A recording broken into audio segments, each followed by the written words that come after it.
নতুন করে প্রেসিডেন্টের দায়িত্ব নেয়ার পর ডোনাল্ড ট্রাম্পের কংগ্রেসে বিবৃতি দেওয়ার সময় আমন্ত্রণ জানানো হয় যুক্তরাষ্ট্রের বিভিন্ন পর্যায়ের মানুষকে। বেশ কয়েকজনকে দেয়া হয় বিশেষ সম্মাননাও।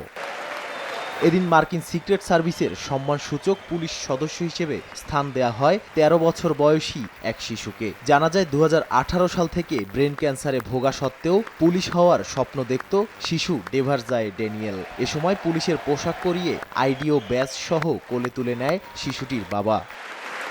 এরপর মার্কিন সিক্রেট সার্ভিসের পরিচালককে জড়িয়ে ধরে ১৩ বছর বয়সী ড্যানিয়েল। এর আগে শিশুটিকে পুলিশের কর্মকর্তা বানানোর জন্য সিক্রেট সার্ভিসের পরিচালককে নির্দেশ দেন ট্রাম্প।